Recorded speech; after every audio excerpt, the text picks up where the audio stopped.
Ohayou gozaimasu. Good morning, everyone. Good morning, friends of the world.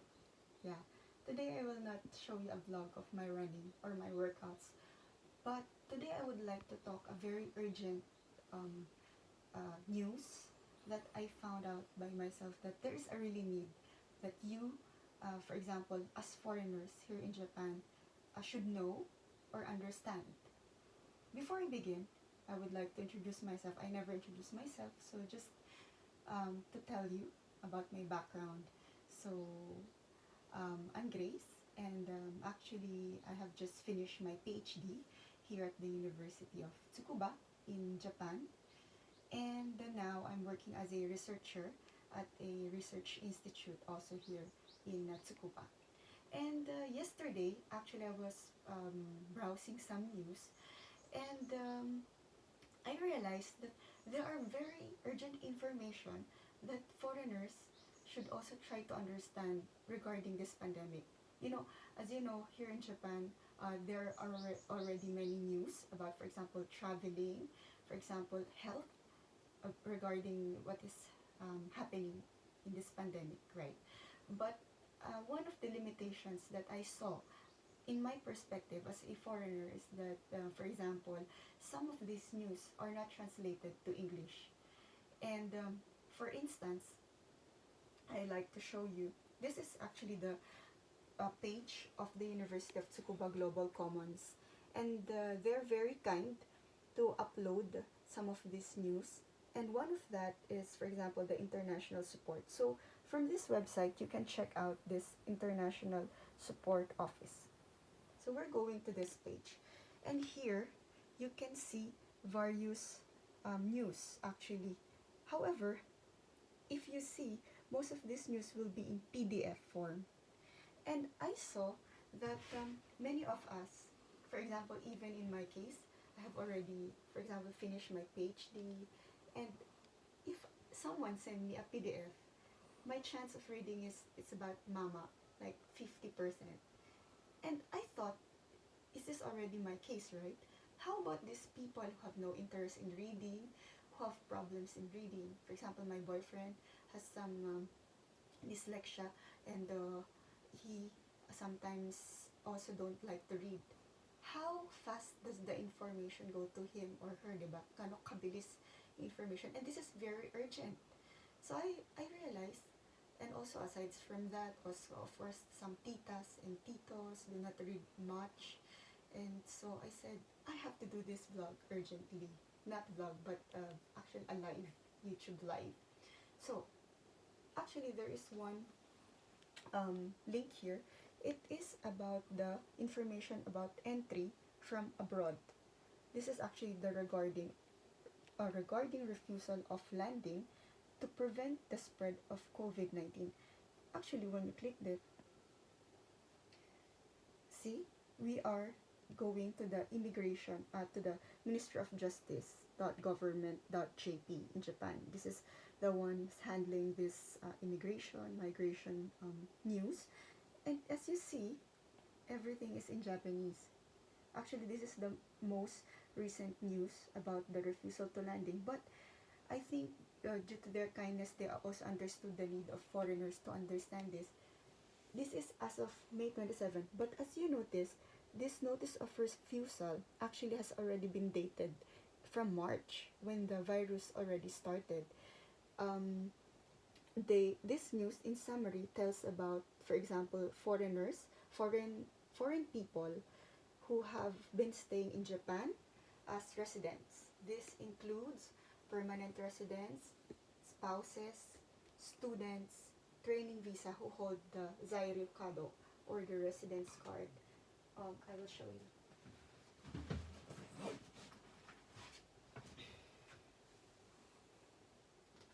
So I'm talking about this one. So for any foreigner who have this, we're considered as residents in Japan, right? And this news is about these foreigners staying in Japan. So as I've mentioned, the news has already been here from March 20 something around that, and already they have been, for example, those foreigners who are staying in Japan as residents who would like to travel abroad or going to the countries that has been listed here, that has been refused to enter Japan, could not come back here. Their visa would be like not valid anymore. Even if they go here and they will ask for re-entry, it will be invalid due to this refusal of entry. However, that time the news was in Japanese, and I think many of our foreigners, for example, our foreign lawyers who've been staying in Japan, really asked the MOJ to please translate at least in Japanese, and also some other foreigners also Google translated it, so now they can understand. So I would like to review to that about that, because I understand that many of us foreigners sometimes we would like to travel back to our home countries, and as my understanding, for example, how do I plan this year? Like, is it possible for me to go home, or makakauwi ba ako or hindi? So, this is a guide. This is just my own idea. So, many people ask me, for example, when I tell them about this regarding refusal of landing to prevent the spread of COVID, how long does it is valid? So, in my perspective, first I want to tell that I'm not the emoji expert. I cannot tell how long this will be the ban. But in my opinion, Japanese usually think very like long term. So in my perspective, for example, even in our church, the mass from February, the mass was suspended until the first revision, like a thesis, to March, and then it was extended. March became, they said we will have April. From April, they said now already it will be from May to June. So this is like very changing, because no one knows about the virus pandemic. So this is just a guide. I want to give you a guide how you will set your plans, set out your plans basing on the rules that has been out already. And fortunately, there's an English. So I tell you, this is, of course, the foreigners who would like to go home to their countries. And if your country is listed in here and you want to come back to Japan, it will be very difficult for you to come back. Yes, okay, so just checking. So this foreign nationals who stayed in the following countries or regions within 14 days before the application for landing. Uh, so maybe in my understanding, you can there's an application for landing. However, I heard that it's very how to say, very strict. You know, if you have checked the NHK news recently, there is also one Korean foreign who's been a resident here in Japan, and her his I think mother or father died, and he also applied for re-entry, but the immigration could not grant him that. So very sobrang very strong. I think the refusal of or re-entry permission is very strict, that even these cases could not be uh, um, accepted. Yeah. So let's review some of the countries. So in Asia, if you're this in red are just the countries just added by as of May 27, but other countries have already been in the list even before, from March to April. Like for example, my country Philippines has been there already for a long time. So now, what are the countries that have maybe refusal for landing, either in Narita, in Haneda, or other airports?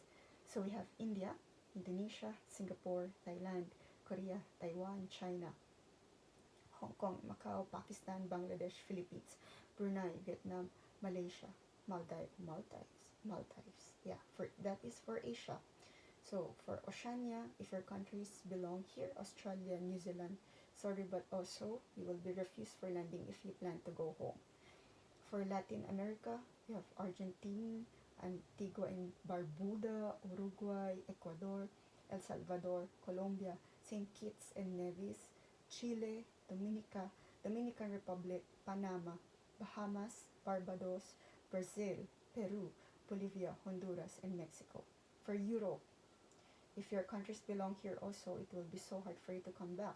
Or if you have traveled Iceland, Ireland, Azerbaijan, Albania, Armenia, Andorra, Italy, United Kingdom, Ukraine, Estonia, Austria, Netherlands, Kazakhstan, Northern Macedonia, Cyprus, Greece, Croatia, Kosovo, San Marino, Switzerland, Sweden, Spain, Slovakia, Slovenia, Serbia, Tajikistan, Czech Republic, Denmark, Germany, Norway, uh, Vati- um, Vatican, Hungary, Hungary, Finland, France, Bulgaria, Belarus, Belgium, Bosnia and Herzegovina, Poland, Portugal, Malta, Monaco, Moldova, Montenegro, Latvia, Lithuania, it's so hard, Liechtenstein, Romania, Luxembourg, Russia. For Middle East, Afghanistan, United Emirates, Israel, Iran, Oman, Qatar, Kuwait, and Saudi Arabia, Turkey, and Bahrain. And lastly, for Africa, Egypt, Ghana, Cabo Verde, Guinea, Gabon, Guinea-Bissau, Ivory Coast, um, Democratic Republic of the Congo, Sao Tome and Principe, Djibouti, Equatorial Guinea, South Africa, Mauritius, and Morocco. And those underlined countries were added from the midnight on April 29, 2020 Japanese time. And the countries in red, the 13 countries, were added from midnight on May 16, Japan time. And the countries in blue, 11 countries, were newly added from midnight on May 27. That's why this is the updated version, as I have told you, from May 27, Japan Standard Time. And foreign nationals holding a passport issued in Hubei or Xinjiang, China, and foreign nationals who were on board the cruise ship Westerdam that departed from Hong Kong. So anyways, just I want to point out here that these all countries are refused to land. If you are coming from here 14 days traveling, you could not enter Japan for now. And as I told you, this will be a guide for us foreign people, foreigners here in Japan, if we have plans for this year to travel some of these countries or go back home. Because as I told you, no one knows when the travel ban will be lifted. And also, you can also advise your family or friends. For example, I know that in the September, the University of Tsukuba graduation will be held, and maybe some foreign students invite their family to come here. This will be a very good guide to book or whatsoever, to schedule your plans for your family. You may reschedule it, you may cancel. Okay? So this is one point that I want to show you today. And another one that I saw very important is also actually here in the webpage of University of Tsukuba. Thank you so much for kindly uploading all these files. The second one I want to point out is the handling of the applications of this issuance of certificates of eligibility for foreign nationals facing difficulty in